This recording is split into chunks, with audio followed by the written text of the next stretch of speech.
Someone brought up the idea of playing Baldur's Gate Chapter 1 before it releases. Okay. Interesting side note, by the way. A lot of people don't know this. The 3-day early head start of Baldur's Gate 3 is only the first chapter.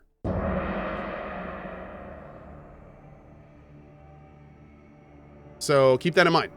That's one of the reasons I'm not doing any Baldur's Gate before the 3-day early access. So yeah, it's only the first chapter for the first 3 days of Baldur's Gate 3. Yep. So apparently they don't want people like rushing the main story and spoiling it all before the game comes out. It's only the first act. The time of prophecy has come, knights.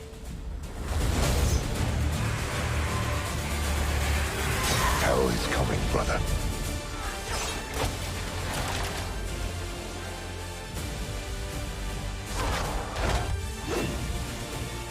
Wicked fun. NPR? Really? If we can't stop Okay. it, we'll all be damned. Oh yes, the game was just wicked fun. Oh, it was just great. Hey, hello Diablo community. Welcome to the first ever Diablo 4 Campfire chat. Now, this is not First ever. This is not a live stream. This is not, well, this is, even though it's live. it is live. It's not a dev stream. It's not a dev stream. It's not a developer update live stream. Right. As you guys know, this is a little bit different than what we had before. We still will have developer update live streams, but Campfire Chats, this is kind of a new show for us. We wanted to get an opportunity to get in front of the community and use this as a way of being able to talk with you guys whenever we need to, and in a casual format. So don't expect a lot of like trailers or videos and so forth in this one. We still will have developer update live streams. Our next one is going to be in July, but we are they emulating Warframe? most definitely going to have more of these Campfire chats It's probably in the influenced future. by it, yeah. And with those developer update live streams, Adam you Fletcher will used to get those work on big Warframe. announcements and the big reveals. So- and us going into more detail about big updates that might be coming up in the future. But for Campfire Chats, we want to use this format to kind of chat with the community and make sure that you all get an opportunity to actually hear from us and talk to us a little bit more often.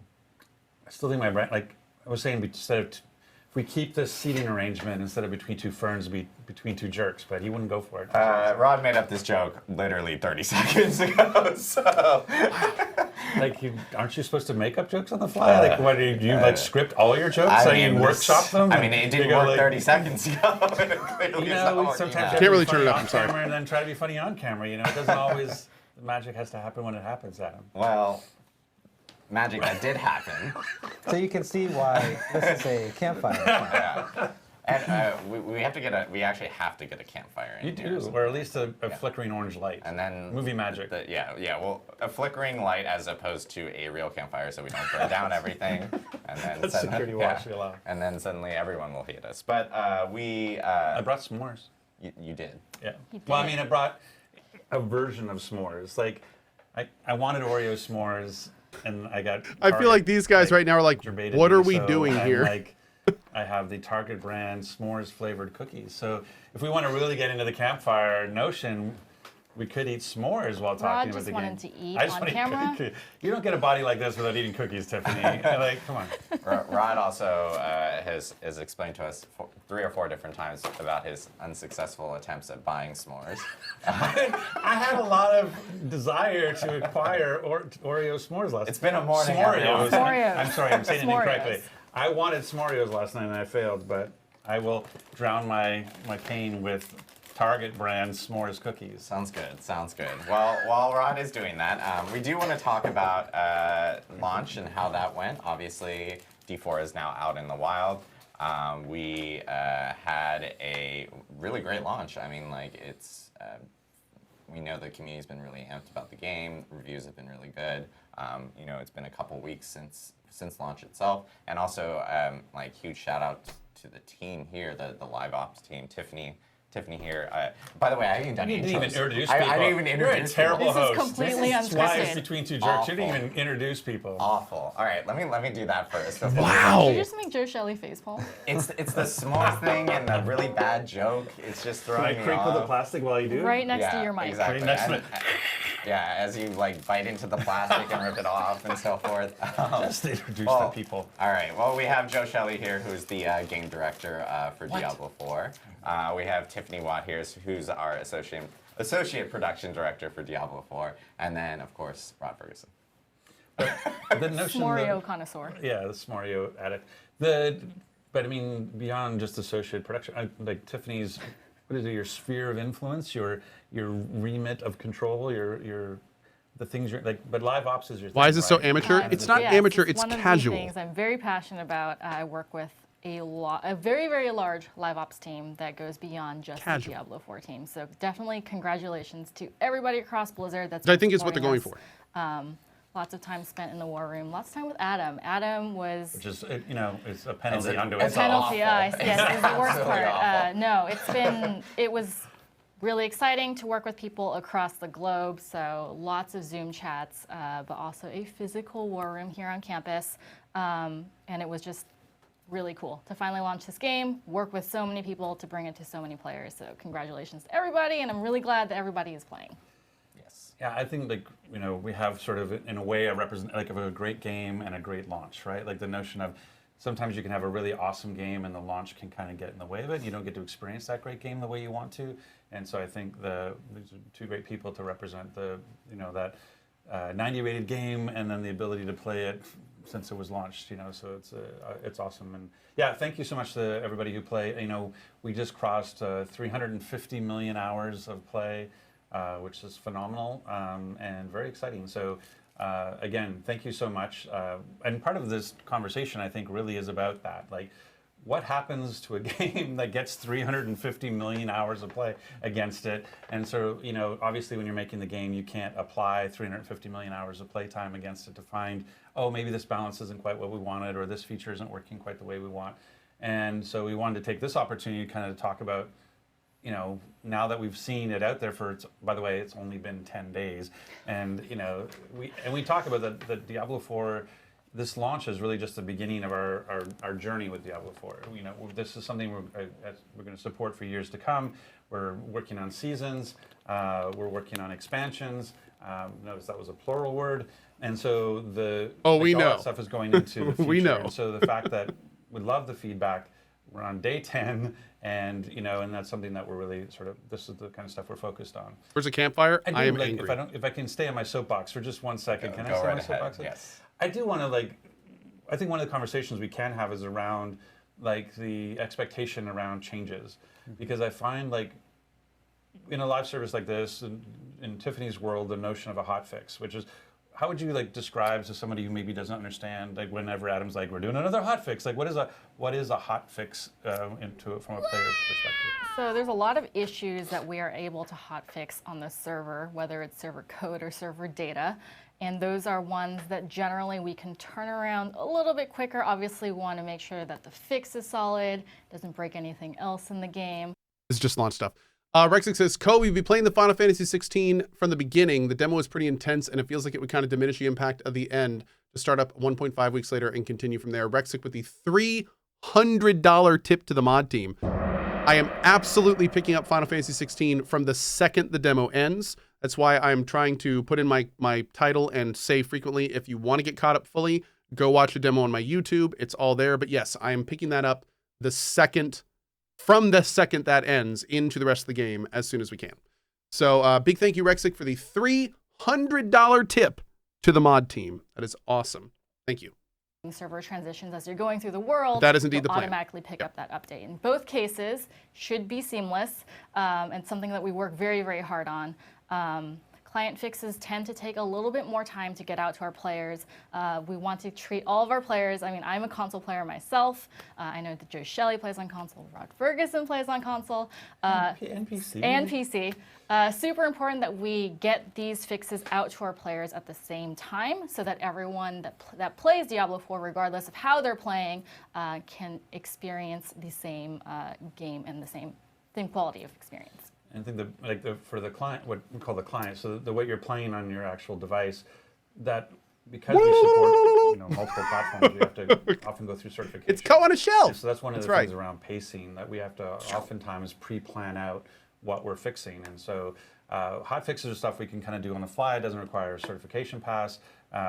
Again, it's meant to be Can I seamless. shrink the Cohh? Occasionally Yes. we'll have some hiccups as we, but it's sort of philosophically, it's something that we decided as a team that rather than bringing the whole game down for an hour to roll out a server change, we would do sort of this sort of rolling changes. And 9 times out of 10, no issues. Occasionally, based on just the scale, like we haven't worked at the scale before, and so sometimes when you're refreshing this number of servers with this number of players on it, we could hit a hiccup, and we've hit a couple, during launch that.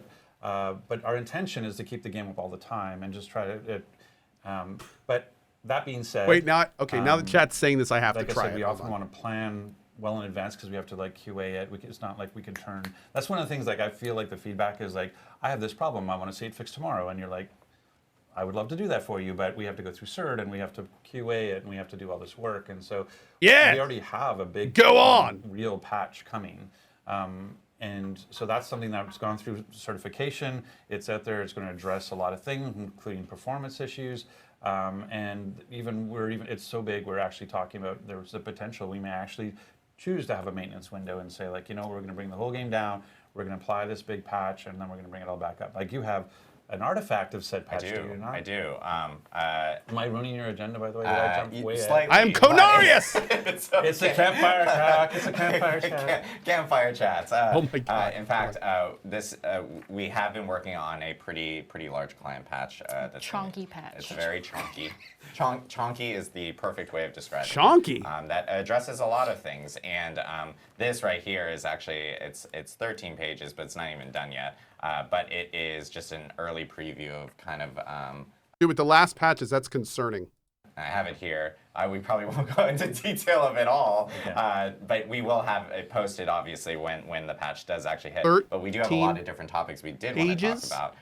But which are pre-this. Like, yes. this is, we're talking about Exactly. Everything's actually getting reacting nerfed. to what's going on. Everything. As opposed to things we already knew we wanted to fix. And the other thing I wanted to at least let other people know is we were in this initial launch window, so hotfixes were coming super quick, at a rapid pace. Yeah. One elite per When dungeon. you have this many players hitting the game, a lot of things kind of crop up, and we were wanting to kind of get those hotfixes out. Same with the small client patches. I know a lot of people are going but it said further bug fixes and stability. A lot of that stuff is on the back end to make sure things keep up with players, and we keep stability on the actual servers as players are playing over the weekend. Helltide has been renamed Hectide. Yeah, I think that's a good point. When we say something like further bug fixes and In light of our younger players. that's not. We've also it's not removed the like that barbarian bug fix class. includes, a change And, to world or something. Yeah. It's some bug with a name that is comprehensible to our engineers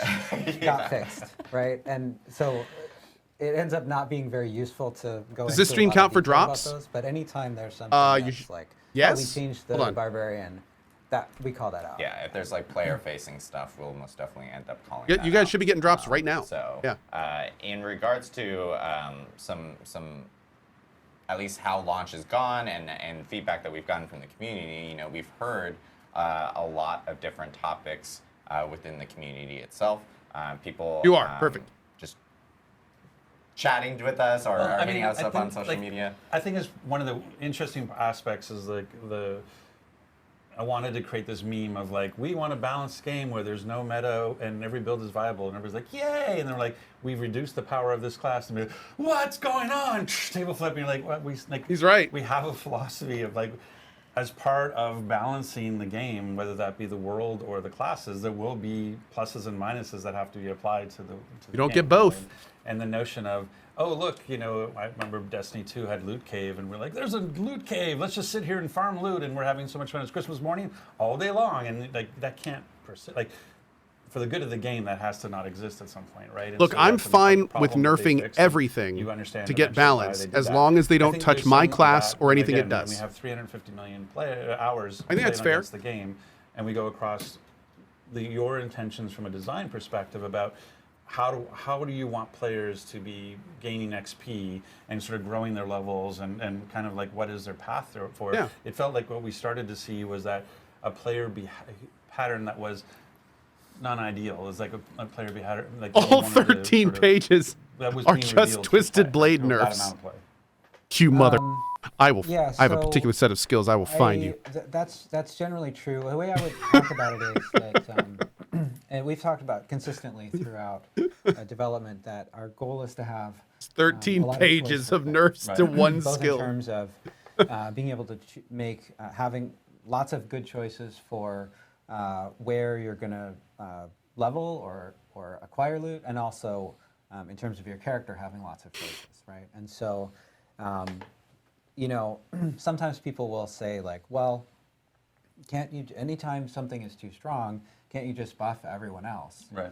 And while in theory you can do that, when you have many classes and many builds, and you have one thing that is too strong, the process of buffing everything else, A, is likely to result in more balance issues because you're changing many things. At Guy's once. speaking the truth right now. And B, This is balanced you gospel. can very quickly run into a place where you have 65,000% on Whirlwind or something, Right. you know, and it can get sort of crazy. You're always just chasing. No player that likes to power. hear it, but he's So, absolutely yeah, right. I mean, sometimes we have to make changes. We have to nerf things sometimes. Sure. But our philosophy is to prioritize improving choice by looking at things that are not working and making them better. Now, it hasn't felt like that in the last 2 weeks. Right. Right. When I came here today, I was thinking about. I don't have a shirt like this, but I thought about like getting a shirt and then writing it's time for the buffs on it. We can make you one. I didn't Joe. do that, but it is. So It if we is have a time for the buff shirt, it buffs. has to be Adam. Well, that's good news. Okay. That's great news. You're never invited to one of these ever again. But seriously, I think we have some things we want to Yes. go over here. We do. That the community has called out through various formats, through videos and posts. Videos, posts on our forums, which we really appreciate. Anyone who posts on our forums, we are completely scouring our forums for feedback and so forth.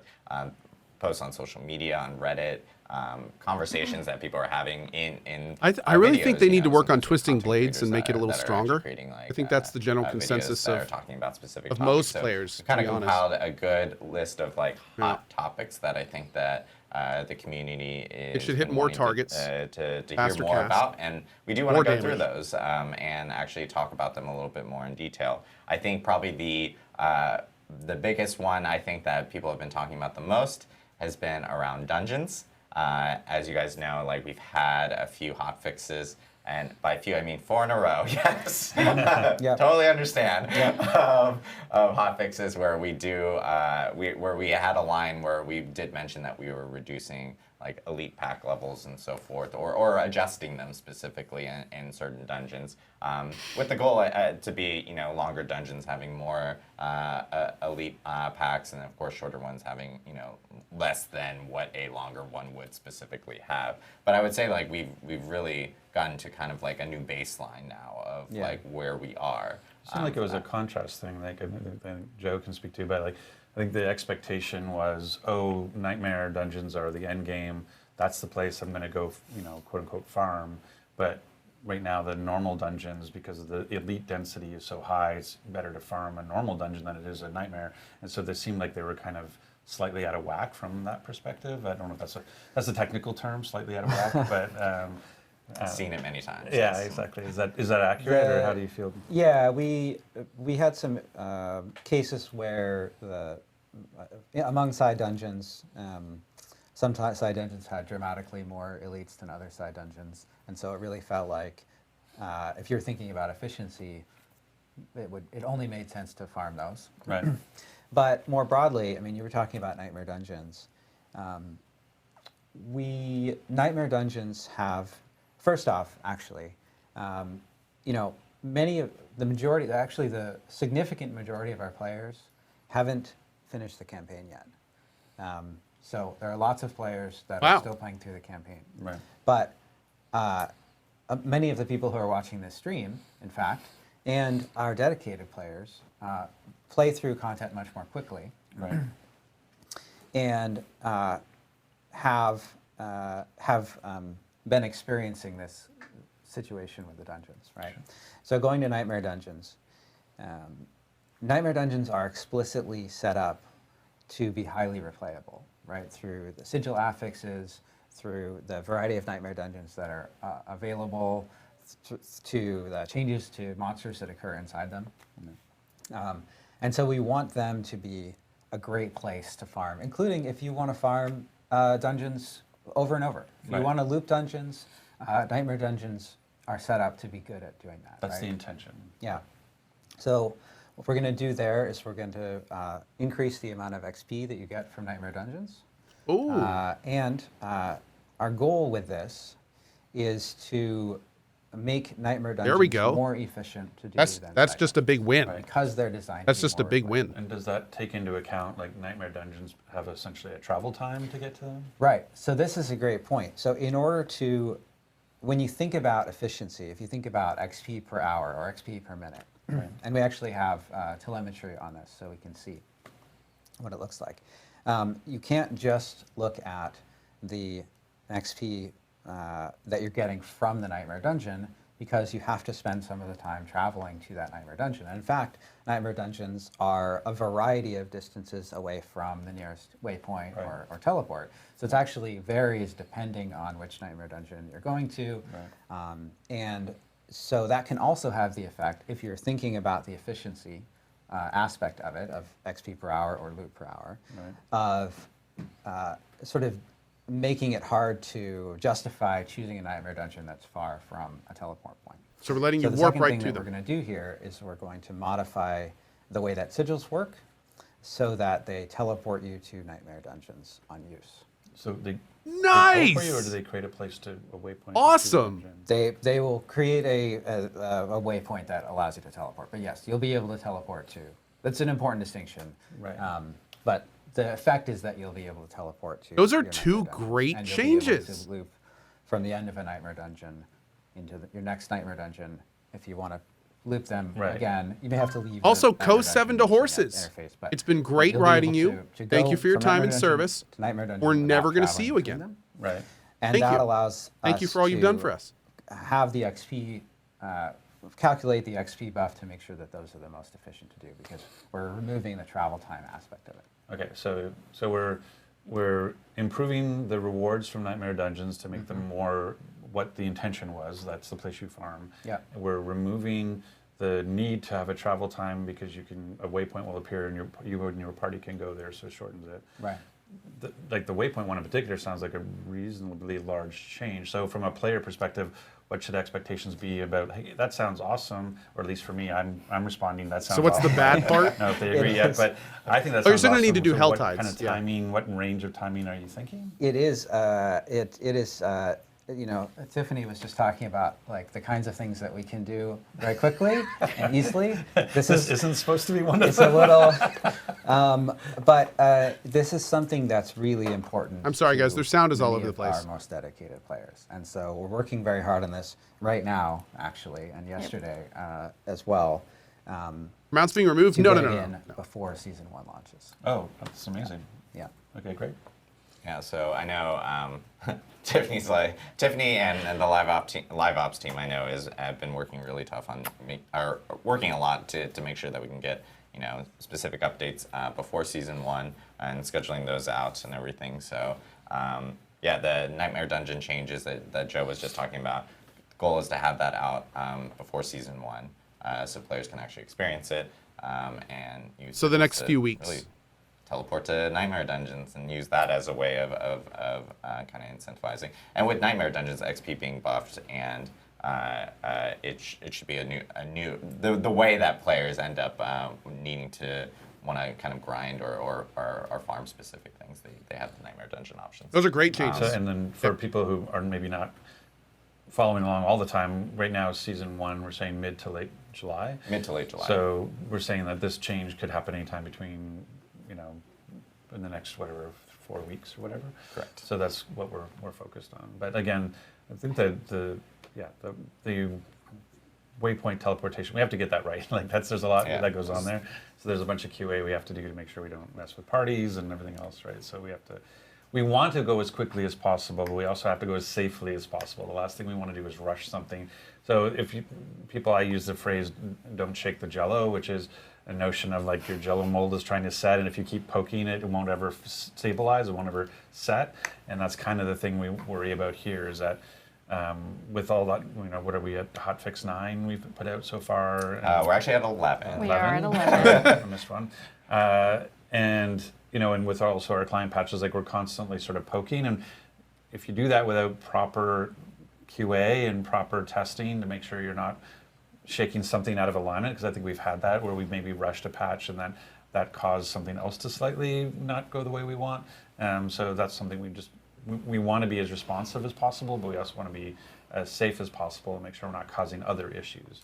Yeah, I mean, Shout out to Hotfix 11 for fixing some of the things that we may have broken the previous one. the teleport should take you to the dungeon and not under the world. Or To answer somebody's question in chat, no, they just reiterated. Shout out They to just our reiterated team that season 1 is put happening out, I think in it just said 11 mid to late July. patches, So and no I wanna say delay 8 or talk. 9 client patches. So definite kudos to them. Yes. Speaking of season 1, Yeah. I am looking forward to it. I'm a Necro player as well, I believe Rod is, so definitely looking through that chonky patch to make sure that my class gets buffed, as Joe said.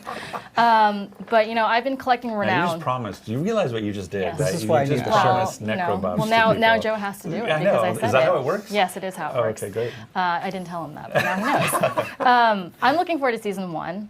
I am curious because I think a lot of the community is curious. Will I have to recollect all those altars of Lilith? Do I get to carry over those primary stat bonuses that I'm earning? What about my map? Don't really want to have to rediscover it. So, Rod, what's season 1 going to look like for me when I roll a rogue? When you roll a rogue, well, I mean, one of the cool things you and I both experienced a lot with our necro play is the blighted corpse problem, right? Yes. Which is I think I Josh don't know if calls it's them. one of the cool things. Well, no, it is a cool thing. I think Josh calls them corpse farts, but like he's like, I'm trying to get All through right. this with corpse farts. It's not my favorite term, but anyway, but we know that the opaqueness of that effect sometimes can be an explosion waiting for you underneath there, and you can die. It is a bug, yes. That is one of the things See we how are fixing. I'm just like judoed that question. Yes, you back totally to her. did. And I actually care a lot about this because I use Blighted Corpse on my Necro. That is included in one of our upcoming patches. It is a bug. I know there was some discussion of like, is this intentional? It's not intentional. We will be fixing it and making it a little bit easier in general to be able to see which of the dangerous effects on the ground, making sure that's always readable to the player. So making sure our sort order is correct. If there's a fire enchanted, which is it's the affix that always gets me, that I can definitely see it, because right now with all the corpse farts on the ground, See how easy it is to just say it. now that is canon. I can. It's very difficult for me to see a lot of the affixes or some of the enemy or PvP fire on the ground. So looking forward to those changes. But yes, going back to season 1. Renown. I think the big thing that we're seeing, one of the big questions, I think, especially new players, if you've played Diablo 3 before, you're familiar with the seasonal kind of reset. That idea of like, oh, it's a new season, maybe Hydration new is balances, required. especially like in Diablo 3, they changed how sets work and all these sorts of things. There's an interesting like, I want to go back and experience this, whatever new changes are in the season or new mechanics. And that's still true in Diablo 4, that idea that there's that sense of progression and going back and trying something new, experiencing the new mechanics in the world from a new place, because otherwise it becomes this huge sort of power creep. But obviously, part of the feedback is people now are starting to complete the campaign and they're starting to look forward to season 1 coming mid to late July. They're wondering, like, wait, when we talk about resets, how do I think about the renown system in particular? And so one of the things, what will happen is that I think we started off in one place and we're kind of ending up in another place, which is kind of interesting. Is we started off from hey, we want as much of that feeling of progression as possible. So rediscovering things isn't that bad because you're like, oh, I get to do this really cool. But I think we're starting to feel with alt characters that notion of, oh, the fog of war between characters doesn't feel great. And like the Lilith altars doesn't necessarily feel great. And so that's something we're going to do. And we'll be continuing to evaluate what should and shouldn't be reset as part of that. Much like once you complete the campaign on one character on your account, you can skip campaign for every character from there on through every season, and I think basically, I guess I won't promise expansions, but I believe expansions too. Not to lock stuff in too early. But that notion that you only have to complete, that's kind of the thinking we have. So right now for Renown, what we're talking about is as we go into season 1, when the amount of the fog of war that you've lifted on your map, the amount of the map that you've exposed going into the season in the Eternal Realm will be what you see in the season. So you don't have to go and reveal the map again. And the only capital city waypoints, I think, will be active, much like it is now. But wait, but doesn't you'll it differ, see them. doesn't They'll it just be differ per gray. character? So because there's so much renown you get for claiming one, we still want you to go claim that waypoint. And then there's also the Altars of Lilith, which is basically, those will stay as well. You don't have to rediscover them every season. And that's always been true, the notion around the benefits you get from a Altar of Lilith, like +2 intelligence or +2 dex, those stay with you forever, much like the renown system of the extra potion charge or the extra obol capacity. Those stay with you too. You don't have to go get those skill points, go get those potion charges. Those go with you. And what's kind of cool is that what we're talking about is we'll preload you that renown. So if I could get, I'll make up a number, this is totally made up, 1,000 renown through Fog of War clearance. When I start up season 1, my map will be clear like it is in the Eternal Realm, and I'll already have 1,000. There's the answer. Right. That's the answer right there. Your renown screen will still show, fog. That's the answer. There are this many areas of the map to be discovered. Right. It will just give you credit for the ones that you already discovered, and that will translate into starting the season if you have been playing previously on a character with some amount of renown. Right. Yeah. Got it. And our intention, so those are the base of the two major that you get credit for. Like we're going to Altars and fog. Altars and fog. So side quests, those are something that's still reset. But we're looking into the future. Maybe that's something else we could potentially. I mean, it's something that I think we'll continue to evaluate. Like, some things are fun to do every season, and some things are after you do them a few times, you feel like, why do I have to do this again? And I mean, I think that's something that it's pretty clear on exploring the map and the Altars of Lilith. Yeah. I think it's less clear on some of those other things. I know as one personal preference. I mean, when I skip campaign on a new character, I kind of use the side quest to kind of create my own campaign playthrough. Like it gives me a little more direction. So I actually, again, one person, but I actually like being able to play through the side stories again. Yeah. And so, just to re-clarify on the Altars of Lilith, obviously players who, and how it works right now is if you collect an Altar of Lilith, you get the stat bonuses or whatever bonuses that you have, and those carry over. But now with the additional changes, it will be showcased. The ones that you've actually visited already will now showcase on your map already. So it ends up at least covering off of that, of course. And then, as Rod mentioned, the Fog of War items will be kind of carried over, or not carried over, but removed from as you kind of create new characters. And in terms of timing, I guess for some of these, when were we kind of looking for? That's season 1, right? So it would be. Yeah, we're looking to get that for season 1. An interesting point here is that that change will also affect alts after it goes in. Oh, nice. Oh. Perfect. Yeah. So alts after season 1 will have the same benefit. Yeah. So alts will start with the map Very uncovered. cool. Well, I know. That's great. I'm slowly getting through my list here. That's great. Pull out the cookies. What I want, I was going to say, you want some energy cookies, you want some s'mores? After season 1. I think one of the things that I'm especially encountering too is in the dungeons, when you're going through and clearing dungeons, probably at least the bottom row of my inventory tends to be the gems I've collected along the way, and I know that creates some tension, in terms of when to go back and those sorts of things. So I know they're the quick answer is always I want a gem tab, or how do I put a different place to put those? But it sounds like we're doing something and we're thinking about it differently. Yeah, we're looking at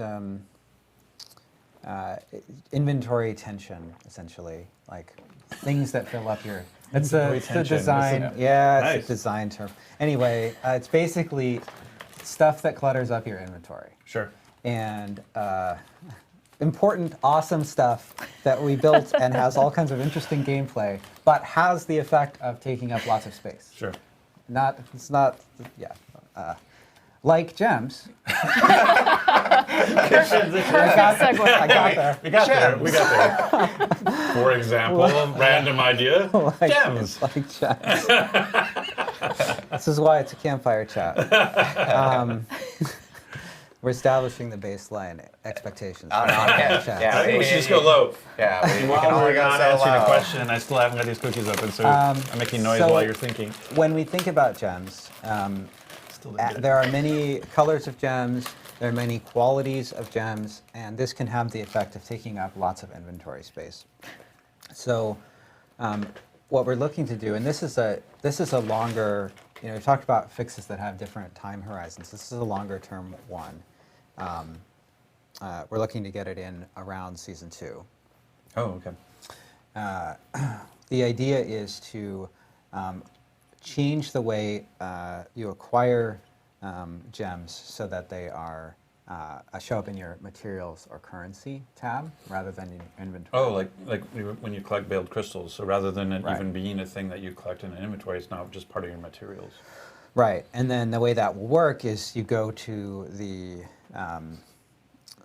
craft your gem in the same way that you do today, and you just use a certain amount of that material. So it's similar Okay. to the amount of equivalent like actual gem inventory slots that you're using now, Right. but as materials, and you can use that to craft the gem that goes into It's kind of a win-win because it's saving you inventory space, but it's also saving you stash All right. Because right now, I want I'm a just, cookie like, now as well. filling up my stash with gems. Please give me a Yeah. cookie. But now, if it's just materials I'm carrying, but like something there's been discussion around while we're on materials is that there's this notion of, oh, I didn't understand there was caps. Like, I am not as hardcore to have 10,000 veiled crystals, but I know some people out there are, and they're realizing like, oh, you can only carry 10,000, and there isn't a way to put veiled crystals into the stash or whatever to do with it. Like, what is the thinking around caps? Because sometimes it's like, oh, we were trying to force you to go do an action. We like much like the opals thing now, like, oh, you go roll something because your more opals are falling. But I don't think that it doesn't feel like that's the same for veiled crystal. As an example, veiled crystal, like how do you think about caps and materials? Yeah, the caps, the materials aren't. There's no particular reason to cap the veiled crystals at 10,000. We're just gonna make that bigger. Yeah, so we're upping the material caps for that, which we've seen a lot of players, especially players that are like level 90 plus. As you're going through dungeons, you're obviously gonna naturally just pick up a lot of gear, and you're gonna salvage a lot of that as well. So you're gonna get to those specific caps that are currently in the game. So I know Right. a lot of those changes are going to be really beneficial to players who put in a decent amount of hours on Thanks, these characters, Kuro. Appreciate or even it. if they're already at max level at 100 and they're Right. still farming gear or looking for gear on those characters. And the time horizon on the cap, lifting of the caps? I think we have that in That's actually that's coming before that's coming season before one, season right? one. Yeah. So Yeah. that one we will be changing before season That's one. right. And it'll be incorporated in some and an update, A future planned a future update planned update. before season Because 1. you love them. You just love rolling those out. Just like sweating. I know this has actually been an interesting conversation also that I did want to bring up is we've had a lot of people, especially like content creators and others that have kind of been a little confused on how things like resistances actually currently work within the game. I think there's a lot of people that are actually prioritizing other benefits on gear or stats right now over resistances because they're a little confused on how it works, or they feel that it may not be working at all. I certainly do that with gems. Like I certainly would rather use my emerald for thorns than like whatever the reduction, like plus 14% resistance, whatever. Like I know my instincts are to go to the more tangible thing initially, and I guess sometimes it can be subtle that people don't pick up on the one-to-one. Like, hey, I know exactly how this is affecting my play. Like, is that? Yeah, the resistance case is one where the system has a lot of different inputs, and there are some of those have multiplicative scaling, and We have sort of some things we want to accomplish with that system too. We want to encourage players to get more resistances as they go up higher in world tiers, which is why there's an effect on your resistances as you go up in world tiers. Oh, that might be clear to some people. It was like that. So basically, as you move up in world tier, your current level of resistances will get sort of right, and so that you have to kind of reacquire that resistance again? Yeah. Any Path of Exile player knows what he's talking about. Now is that because of the way all of these, there's also an effect where your armor provides physical resistance and also provides half that amount of elemental resistances. And because all of these things are interacting in a complex way, it can be hard for people to figure out exactly how they work. Right. But regardless of that, the way that it is working in practice is meaning that resistances are less valuable than we would like them to be. Sure. And because it's a fairly complex interaction, this is something that's going to take a little bit more time to sort of dial in the right solution for. Right. But they're still valuable in the short term. It's not like they're like not worth it at all. Yeah. Like What happens is as you get up into higher amounts of resistance and higher world tiers, you're seeing the value drop off more than we intend for Got it. it. And so that's where we're going to see some changes. Right. And so because we need to go slow on that kind of a complex change, what are you thinking from a time horizon on that? That's going to be something that we see around season 2. Right. Season 2? I think it's worth also managing expectations. The reason why you hear things like, hey, we found something, or we're hearing something, and we're talking already about season 2, which again, we're talking about quarterly seasons, so that's going to be in the fall. Oh, wow. Like, why wouldn't you get into season 1? I don't understand. Well, I mean, it's good that he's we're, honest, but pretty much finishing yeah, up season 1 right now. In order to be able to put it through certification, the way that we do our release candidate testing, like we need to be ahead of the game. And the fact that we're only, let's say it's mid to late July, and we're already sort of mid. yeah, the gem thing is season 2 as well. Yeah, it can I take a heard couple that. weeks to get through CERT and everything else. So I just thought kinda have to be resistances were a out bit in more of a front hot this button stuff. And topic. so that's It's what I not was really trying like to say. QOL or anything. That's In a one of the official huge dev part of the streams game. Managing expectations. When we find something, we're like, it's not a hot fix worthy thing, or It something sounds like we this can't is even gonna be hot something fix they 'cause have it's to, not like, just like changing a variable on a server. really it's work something on. that is a complex system that requires real work. It may come a little bit later than you're thinking because of the fact that we have to be so ahead of the game in developing this content for you. So that's why you're hearing stuff like season 2 means season 1 is pretty much done. I mean, it's done from a development perspective, and now it's in the QA and certification phase. So that's why we talk about season 2 as the next sort of window to put stuff out like this. Yeah, and I know a lot of people are going. I'm seeing chat now going like, why not season 1? Why not season 1? And it's the perfect explanation for it, because in the end of the day, you have to button something up to get it ready for people to actually play it, and we obviously have to do a lot of testing for it, certification and so forth. So just a reminder for everyone, So does that mean they're working on season 2 right now? It's An iterative Probably. an iterative process for sure. That's also a good point. Yeah. So maybe they're when we working think on that stuff about right now for seasons, season 2. One of the things that we think is most important is delivering new content. Right. Because that is new stuff for everyone.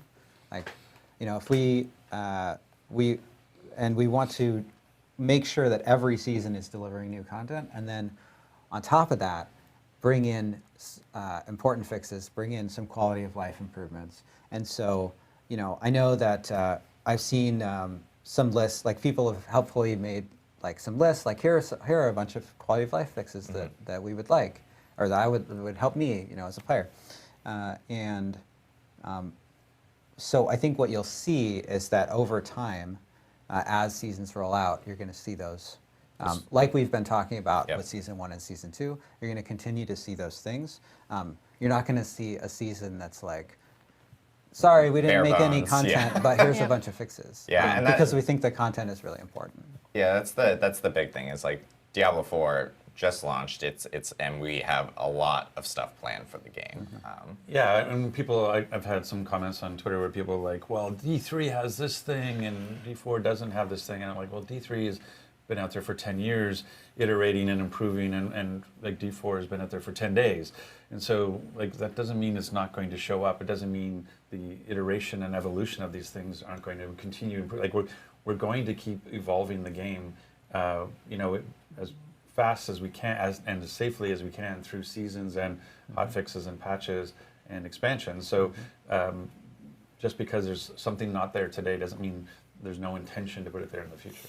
Yeah, we definitely evaluate the level of effort and the amount of risk for all of the changes, and that's kind of how we determine, is this hot fixable? Like, is it something that needs to be fixed and addressed on the live environment right now?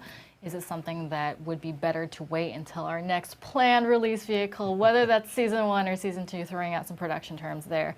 And we want to just, like Joe was saying, it's super important that we deliver quality seasons with tons of great content to our players. So it's also super important that we don't rush something out and break the game where it becomes not playable, not viable, or not so fun anymore. So definitely taking all the feedback. We have a very, very long list of things that we want to get to. And like Rod was saying, I worked on D3 for many years, and we improved it over time. And I'm actually looking forward to the point where we can start putting in a lot of those improvements that people are asking for to get it to a super, super polished game that makes everybody happy.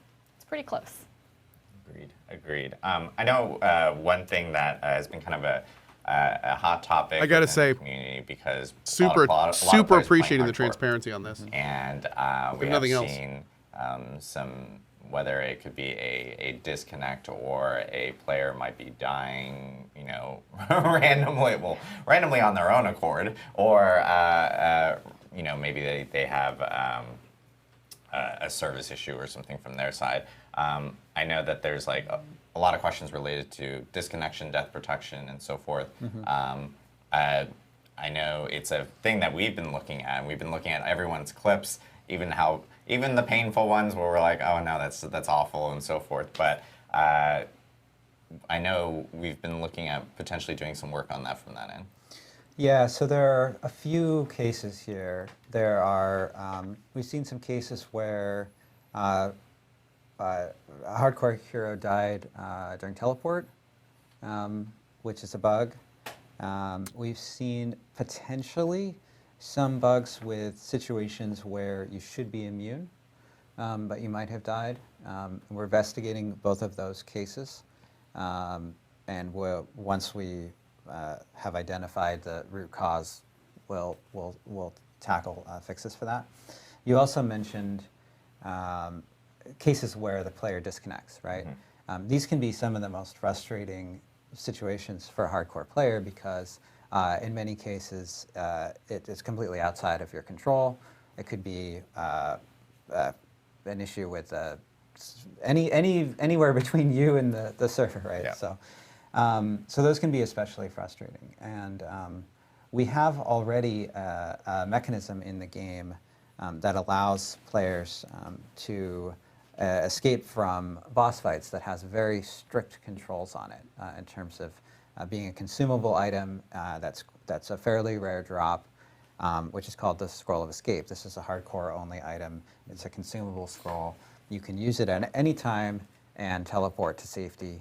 You can bind it to your mouse wheel. It's important to bind it to the... It's very important to bind it. I do recommend binding it so that you don't run into an issue where you might potentially use like an emote Instead of your... instead of. I mean, you go out with style. I mean, like, Yes. you're going out emoting while you're being killed. So we have this mechanism already to allow players to try out something that's extremely difficult in hardcore, and that allows us to have things in hardcore that are very challenging.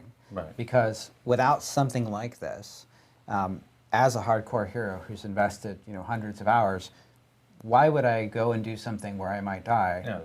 Yeah. There's certainly lots of risk there, and it's That's very exciting, all of hardcore! but, I mean, That's I the could just point, get a isn't little it? Stronger first, right?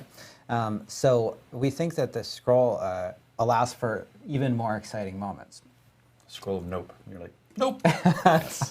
And this is the place where, because it has these controls in terms of being consumable and being a rare drop. Means from something outside of your This is control? the place Well- where we want to add disconnect protection. So basically, the way that this will work is Let's hear it. if you get disconnected, and this is essentially for any reason, And, So and like, I even want if your cat pulls the Wi-Fi router out of the yes. wall. Now I want to clarify that Because a dog would never do it. it's only not- cats. True, only cats. the disconnect case is a very complex situation in terms of determining what's happening. Sure. So this is not perfect situation. Okay.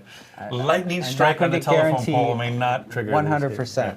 100%. But what should happen is that when we detect that you've disconnected, if you have one of these scrolls of escape in your inventory, it will trigger, even though you weren't there to trigger it. It will consume the scroll, so you can't just do this as much as you want. Right. And it will teleport you to safety. Right. So when you log back in after I don't know about that, the man. lightning has subsided, you should be in town. Should be. Yeah. So in other have words, it'll scrolls. waste your super rare item if Because you they are disconnect and there's limited no enemies resource, around like, or something. obviously. Like I don't. Part of it, you have to stop abuse, right? You don't Exactly. want people like using disconnects Yeah. as ways to do things. It's I the don't same know, thing, I think, man.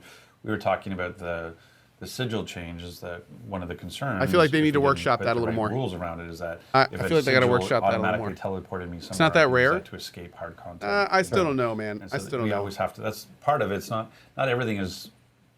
I feel like there's a more intuitively like, elegant, oh, better I instantly solution get to it, what go they're do trying that. to You have go solve like, Wait, than that. There's a bunch of edge cases and things that. It this seems can like be a used, and that seems that's very much like a manage that band-aid too, fix, so. if even. Okay, that sounds good. So I'm Mr. What's the time window on that, Joe? That's my role now on this. Campfire so- chat is Rod. Like, when are you getting that done? I think this is a selfish That question. is also a season 2 time frame for the disconnect protection. Yeah. Some of the bugs that I mentioned earlier in terms. Oh, I don't of, think a cases non-restricted where option immunity, is. Yeah, I don't. There could be a problem with Yeah. immunity or a teleport. I'm just saying I think there's a better option. I don't know what it is, but I still. Those are I things don't know. that we're Still feels investigating right now. And Could be so hotfix, but it could be eventually- sooner than that. Yeah, those could be sooner, and then the scroll of escape with disconnection protection Yeah. would end up being season 2. So Okay. cool. It's not that rare. All right, Still. I know I got a few more. Sorry, I know I want to make sure we hit on all these topics. This is obviously really important for the community, and I know that they want to hear about them and so forth. But Higher my cash is higher level than me. yes, that is a very popular one. Why are my caches higher level than me? I can't Yes. open my I can't cache. open the I cache. killed I the wanna know world what's in the boss, cache. but I can't open the cache. What's in the cash, Joe? This is a bug. So in a before season 1, in an upcoming A fix. planned patch. Yes, that's right.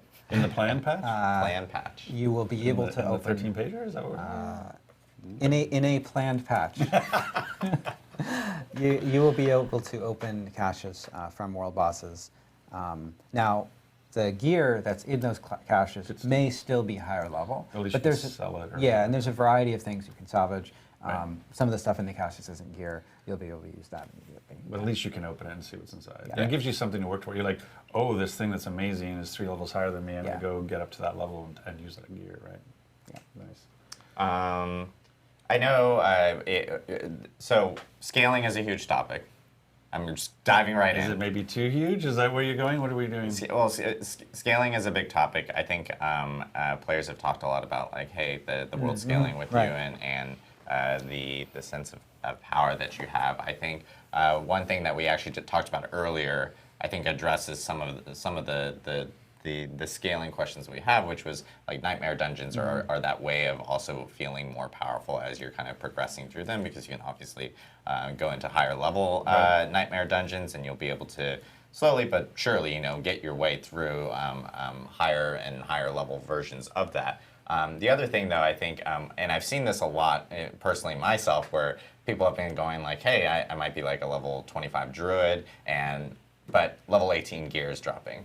And there's a lot of like attachment to item level, or to the actual level requirement. Focus on the wrong number? Yeah, Yep. as opposed to the item power. And I think it's a topic I wanted to bring up just because item power is actually really the number that people should be really focusing on, as opposed to specifically item level, because there are points where you will actually potentially find a higher item level requirement With a lower level. with a lower item power itself. And that's one thing I think that will help with people when they're focusing on trying to become more powerful is really going for item power, focusing on that specific number in itself, because I know a lot of people have been discussing it online and everything. And that's why I guess when you upgrade at the vendor, like the item power is what's getting upgraded. Yeah. And so it's kind of nice sometimes that you can get a slightly higher item power on a slightly lower level item, because it gives that lower level character a bit of a bump and those sorts of things. Yeah, the item, Okay. the required level for an item does loosely correlate with the power of the item in most cases, but there are many situations where that is not accurate. Right. And so it's What I think of better the to look, scaling, as Adam was I think it's been saying, fine at so far. The item power of an item. I mean, Outside of Adam the brought up boxes Druid. scaling out of my level. That's about it. so one of the things I know I hear quite a bit about is there's a thing where you get into uniques and discussions that like barb uniques are falling for druids, and so what's the issue there? Yeah, there are a couple bugs where certain barb uniques can drop for druids that we're fixing. And that's going to come in before. I see where you're going here. I know. You know what I was going to say. So when's that happening, Joe? It's going to come in before season 1 Okay. in a planned patch. So within the next 4 weeks. But when Ish. I'm playing a class, Joe, can I expect to occasionally see uniques or legendaries drop for other classes? Yeah, you will. That's a really good point. It's these changes are not. You will never ever see anything for another class. Right. It's that there are some specific barb uniques that were meant to drop only for barb, but due to a bug are also dropping for druid, and we're correcting those. Got it. Okay. Awesome. And I know we just mentioned this, but in a future update, don't hate me, Ted. A future hotfix is what we'll say for right now. A future hotfix is when we plan on. Yeah, this. you're right. You're right. That's right. Social features, looking for group, looking like type of features has been a topic. Some people who may not be in like a clan or something like that, or choose not to actually join a clan, or maybe some of their friends or their normal friends are usually logged off during a specific time. Trying to find other people to maybe like join in with you during dungeons and stuff like that can be a little bit of a challenge. We've been hearing a lot of feedback on that. I know They that kind of went team around the scaling obviously question, is but looking you know. into future social features for the game itself. We just need more iteration time, more time to actually think about how we want that to actually be available, how accessible it should be, and so forth for players to be able to jump into some dungeons with maybe randos or something like that if they want to, if they're looking for it. I know it's a topic that a lot of people have been talking about, but we are looking into it in terms of items. I think crossplay has complexity too. Like that's Yes. why, again, it's one of those things where you want to make the right choices and take the time to do it right. And it did feel like as a social features, it felt like it's one of those great places to evolve and iterate into. So I think that's a large bucket of features that I could see as we continue to improve quality of life overall. How long is it supposed to be, I by could the way? see, like social features are just going to get better and better and better over time. Yep. And the other big thing that I know 2 that hours? some PC players have experienced wow. has been a little bit of some like I did not realize it was gonna be performance that and, long. like, stability items. It's a team that we have like this graphics engineering team that has been like hardcore like slamming into the problem itself and trying to figure out exactly all the different cases and all the different scenarios. We actually do have some fixes and some items that we're addressing here, and some upcoming client patches that will be hitting players. So it should help out with a lot of those specific scenarios or those instances that players are actually running into. And again, if you guys actually have any of those issues on your end, feel free to post those in our forums. We scour those, all throughout the day. It's customer service, it's QA, it's community, and we're actually providing all this information over to those teams. Giving as much information as possible is huge, as opposed to like, hey, my computer's not performing very well while I'm playing Diablo 4. If you can give us, extra information, computer specs, etc., where it may have occurred, and details and so forth, And it the helps DX us a lot. diag on the forums is really helpful. Yes. Because a lot of times, sometimes there's expectations around how much memory do I actually need, how much VRAM do I actually need, and sometimes actually because of the way we do seamless server transitions, sometimes if there's if we're doing some maintenance or there's something going on, you could see what you call rubber banding could actually be just a slight delay in the server transition and not actually be related to the game's performance. It may actually just be a networking handoff between servers. So there is no one blanket. I think there's a lot of we run on very low end, which like being able to go all the way down to Gen 8 to going to very high, and each one of them have their own different sets of requirements. And we know that by setting your settings correctly can help you a lot too, like playing with like what is this texture level, does it help or hurt, those kinds of things. But that 13-page document that Adam has in his hand does contain a lot of performance improvements as well. So, but we feel really good about where we are, but we do know that there are some issues with specific cases, and the more information we get about them, the more likely we are to be able to address them. Yep, most definitely. I know, there's a ton of different bug fixes and so forth that are still coming down the line, and we plan on addressing all of those. Again, continue using our forums to actually 13 give us pages. that info. Yeah. I know we do want of to take some pages. questions from chat and so forth from Twitch chat. I will do my best to actually announce names. I will announce the names so people know that they can go back into chat and see the names and not go like, oh my gosh, You made up those made up names. these Those names aren't and real so names. forth. And I will note that was not our interview. So that we did not come up with that question. Pretty good. But yeah, I do want to take some questions from chat itself. Joe, you As we're kind of like, I will. I had one. I was actually kind of disappointed. Well, you have participate high if there's expectations. No, he eats Outback. So you're saying you wouldn't want another one? Outback is so good. Tiff and I have this thing about Outback Steakhouse. It's fantastic. I know, I'm okay. He needs to read the questions. Yes, I do need to read the questions. I do plan on I wanna go to going Outback through, with Adam. At least some of the questions. I've never and been to continue Outback asking questions Steakhouse. as they're coming in. We Does it suck? actually have the community team is actually going through. I love Blue and huge Onions. shout out They to the like community started team. They're in the chat and they're actually going through and Not pulling great. questions so that I can see them because chat is moving very fast. Oh wow. Let's see. In terms of, let's see. Depends on which one you go to. Okay. You can start with the name. Oh yeah, I need to start with the name. I'm sorry. This is a party play question, and it's from, oh gosh, I have to pronounce the names. Necrologics says. Why is that so hard? Necrologics. Well, I'm hoping it sounds. Why are you like like that. sounding it out like a 4-year-old? The necrologics. Why is that so hard? I mean, it's like logics or something. Can we teleport to people without going to town first? Is that can be an option in the future? So we're carefully looking at the teleporting. We want it to be easy to meet up with friends. The waypoint in town is our normal way to move to places. I don't know that everybody knows this, by the way, because I've had to explain it to people. That it's actually, once you know what it is, like I get if you know it, you're saying like, can I optimize it? But if you don't know about it, like it's really cool that when you join your friend's game, I'm giving Joe Tombita some more. When you join your friend's game, you might be in a separate place of the map than they are. If you go to the capital city or any of the capital cities, they will have a portal to them waiting to the side. So you were like, oh, I want to join your game. Oh, where are you? Oh, I'm somewhere over here. Just hit down on your D-pad. Then you're next to a portal that has their name on it. You click on it and now, or press A, and then you're with them. And so it's been great at playing with parties where you just go like, hey, just press down your D-pad, jump in the portal, and you're with us. And so I get that might not, it's not like a direct, but it. Gamers it's are like, it's a lazy. layover. Yeah, we are. You know, you have one stop. So cater to where us. you're going.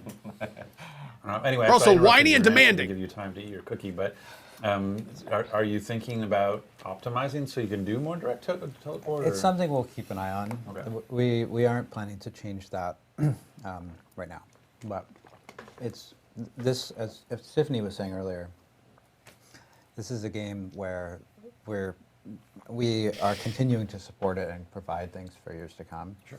And that will mean that the game evolves over that time as well. Yep. We have a question from Old Greg's Place. See, that's an easy name. That was good one. Yeah, there's an underscore after Greg's though. You don't have to but, pronounce yeah, it. I don't Silent. want to go like place. Underscore. Are you guys planning to buff any kind of resource generation, be it from passive or gear? So we have a variety of buffs coming in a future patch to many things Oh, you across just many lit up classes. the internet now. Thanks for that. I'm just saying you alluded to buffs, but we're not being specific. So now it's going to be a lot of speculation, which is That's great. true. Rice chicken, It's in the top rice. secret document Yes. that Adam has. And We're that's, talking yeah, a lot of this. Okay. We and so builds, including builds that use that have issues with resource generation, should keep an eye out for things that address that. I want to be careful here though, because resource generation is one of those stats that can very quickly invalidate resource use entirely. Okay. Yeah. It's very easy for to end up in a situation where you have resource generation that exceeds any possible resource costs. And while that can be fun in certain situations, like it can be fun to have situations where you feel like you're breaking the game, if it's generally true for everyone, the game ends up being less interesting because you have fewer interesting choices. Not Yeah, wrong. there's no trade-offs. Yeah. There's a lot of people still mentioning mob density and so forth in chat, and I do want to just at least clarify to them because, like, obviously, you know, we've made tweaks and so forth, and we talked about this earlier, but we made tweaks in terms of like elite mob packs and dungeons and so forth. But we now have established a baseline, and that from that baseline, like we move up. It's not a oh, this like we're going to continue going down or something like that. So Joe and I had this conversation recently, just like it's a combination, and you know, correct me if I get this wrong, but it's not just about like, oh, as we think about Nightmare Dungeons and rewards, it's not always going to be like, oh, this one monster is now worth 1 million experience points. There may be times where you want that to be 5 monsters that are worth 200,000 experience points. Like density is a factor of XP per minute, and as well as the actual value of the individual monsters, and so that'll be something that you all are thinking knobs on. Yeah. It's something we're continuing to look at. To clarify, the changes to XP that you'll see before Season 1 will increase the XP that you're getting per monster, per elite monster in Nightmare Dungeons. Right.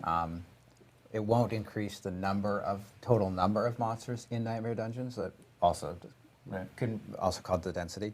But that is something that, as a result of the changes that we had to establish a baseline, we do have the ability to tune in the future. Right. yep. Are you guys planning to continue quarterly update style? Name? Who's asking? Oh, sorry. Nupu Games.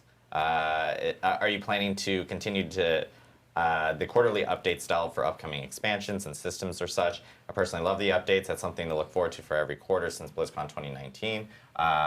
We will still be having a lot of developer update live streams. And those, like for instance, our next one will be about Season 1 when you guys do actually. I kind of, so I'll speak as one person. I kind of like, not necessarily, well, Campfire chat aside, I kind of like the more active stream to a 9-page blog personally. And so having dev streams where we can show cool features and talk about them and interact a little bit more versus go read this novel. Like, I like them. I love what we did. I love the transparency because we couldn't necessarily do streams before. But if I had to choose between an 8-page blog and a 45-minute stream, I would choose this stream. But that's just me. And we still will have blogs around like seasons and announcements and so forth. That's still a thing. So expect to see more live streams, of course, and more Campfire chats and everything related to that. Sorry, somebody sent me a cool shirt. I have to check this expanded option immediately. to change our character's appearance within the game. God. Guts Claymore asked this question. Thank you, Guts Claymore. Will we get more options to change our character's appearance within the game? Don't want to make a new character just to change my character's face, hairstyle, etc. So there are some options for re-customizing your character through the wardrobe.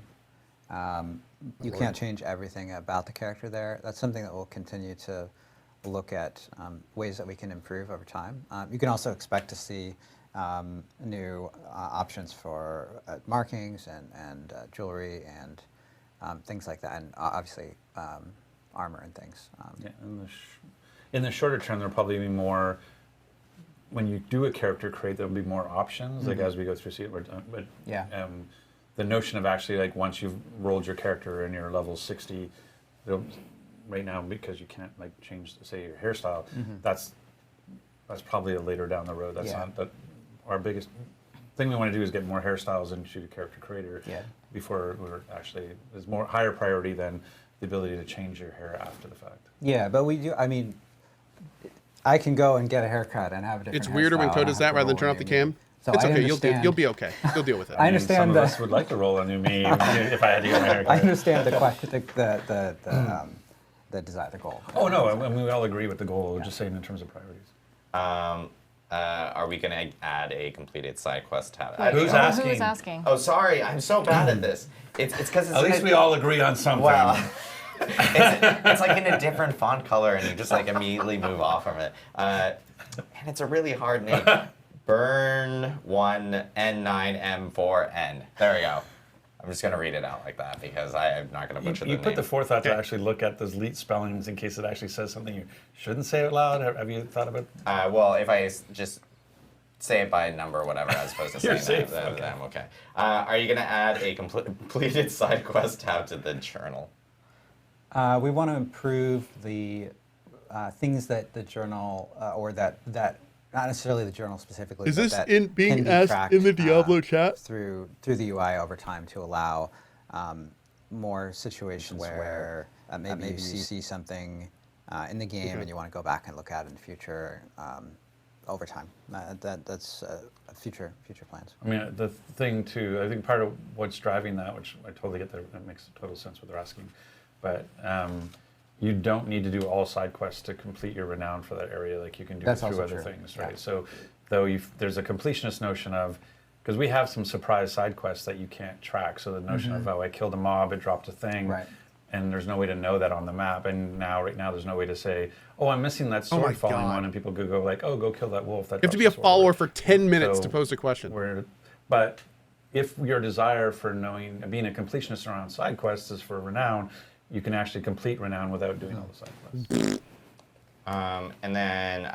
This is kind of a similar question, and I think this kind of falls across like quality of life. This is from Java Jinx. Are there planned quality of life improvements like search functions in the stash or for specific dungeons? I will tell you, like, again, this is another like. I wanna ask these them are about the features glyph that system. will obviously be looked at, and the glyph game is system gonna UI is improve over garbage. time, as we go from season to season. Are they planning on working on it? Lots of quality of life items Yep. will end up kind of appearing. We'll be evaluating them all as they kind of come in. I'm going to take one last question, which is... And who's it from? Who's it from?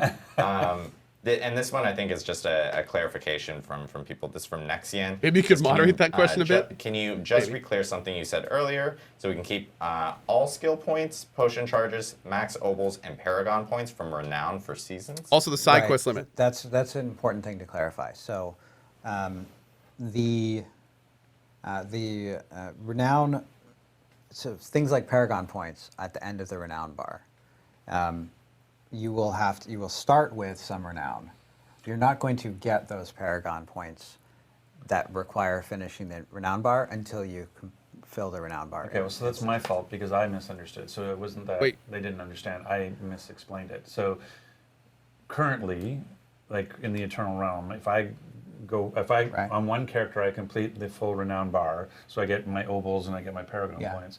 If I roll an alt, I have those. I have the skill points. I have this potion charge. I have the obols. I have the paragon points. Right now, being that are shared between my characters on my account. Some elements of the paragon system are shared between characters. Things like the Yes or no to what he said? Altars of Lilith also give you stat points. Right, but I'm just saying that that's how it works today in the Eternal Realm in terms of going between one character to another. The renown unlocks on the bottom level are account wide, yes? In seasons, you will the things that are at Just the say end of yes the or renown no. bar, you will still have to acquire renown to get. Right, that's why I was just trying to clarify what it is today for alts is different than what it will be in season reset. Right, so today with alts, I clear all on my account, I get it across all my characters. So you're saying when we do a season reset, and if you clear it all on a character, or like when you have a map that's revealed in the Eternal Realm, when I go into the season, the map will be clear. Right. I'll have the renown for that, but I won't have like potentially the max 80 obols and Right. the paragon. automatically unlocked because I haven't discovered enough. I haven't gone and hit all those waypoints that would fill that bar. Right. Yeah. But you And- will have the renown for revealing the map, and you'll have the renown for collecting the Altars of Lilith, to the extent that you have done that. Right, Yeah, and, and- then that'll trigger the other things like potion Okay. and skill points. And Yes. stuff, Yeah. And Mr. Joey Okay. P, So they're just gonna thinking, let- saying, like, they're gonna let enough Yeah, you get the renown from the fog. renown Circle. go Joey over P, is that one of our for map and community Lilith members? stuff. Yeah, but not enough for all Joey that. P. You will still have to work for that stuff. But Yeah, yeah, okay. Question from our own So team. not lead all. session design. He Just mentions that stuff. you get the renown from Fog Warclear and the Altars of Discovery, Yeah. which is Okay. what Joe had That makes mentioned. sense. But then enough to get you through the first 2 tiers of renown in There each you go. zone. So that's So that was my fault. I thought Adam it worked just the way it clarified works it. in the Okay, internal. we're good. Now it We're good. doesn't. It's basically we're just preloading you a bunch of renown that will then unlock the stuff for you. I get it. Yeah. Yeah. Got a pocket Joey P over there. And Pocket Joey P. Pocket Joey P. Well, we well over the time estimate that I thought we were going to have, so I Yeah, really. apologize, That's everyone. your fault. We're eating into our lunch. Facilitating. But I do want to thank everyone for tuning in. This is our first Campfire Chat. Again, Campfire Chat's really good opportunity for us to actually talk with the community. I wish somebody had about asked about the specific, side quest topics limit. that players have been talking about, and at the same time, Next time. just chat. Yeah, Which is I mean, the intention is we want to have more ad hoc, informal. We don't want to have to wait till some big. This is thing great, or though. I whatever, like this. This is good. It's This chill. is a game we're all playing and want to talk about. So we just want to be able to not have this like, okay, the third Thursday of every month we're doing this. Like we just want to be able to go like, hey, let's talk about the game and with the community. So we're going to try to do these more often and keep them light, keep them casual as best we can. Yep, and obviously we still have the hardcore race going on. We actually posted an update on social media yesterday about how many people were up Still there. like 700. As of yesterday, still like 700 slots for people to make it on the statue. We're actually So- digging the hole for the statue on campus. So they're pouring the cement thing to the statue can go on top of. So so like Ron's always giving spoilers. what, that we're putting the statue on campus? How is that a spoiler? It's just like it's blocked off. No one can like see it. Even internal people can't see it. You know. I'm just saying it's kind of cool. I've never had that before in a game. We all do that. Where your name, like as the development team is walking to lunch, they can see your name on the statue. I think it's kind of cool, and that reminds us of our community and our fans out there who are playing the game, and and people are like, oh my god, first time. Like I get the first thing, but we made it 1,000 for a reason. We wanted people to be able to enjoy the story and play the game at their pace, and we wanted to get through, our first 10 days plus early access, so that people didn't feel, because we knew as our production director often says, it's going to be a little rock and roll, and we knew for hardcore, bold people who decided to do a hardcore like on our first day, because definitely a little rock and roll. Maxie was But taking we wanted yes. people to have that opportunity. So there's still 700 spots available. So if you haven't rolled a hardcore yet, you can, today could be the day, or I'm sure we still have lots of time to get there. So, and maybe we'll do something around BlizzCon and the statue. Who knows? Yeah, who knows? The other thing that I did want to remind people is that obviously our next developer update live stream, we'll be talking about the update soon, but we are planning for that to be in early July. We'll be going over Season 1 details then. Ooh, Season 1 details. Ooh, Well, I just actually, want to know do what that it is. in unison with you, that's all. I know. Ooh. So the zombie thing, we're going to explain the zombie thing? Yeah, we're going to talk about more about zombies. Zombies. Yeah.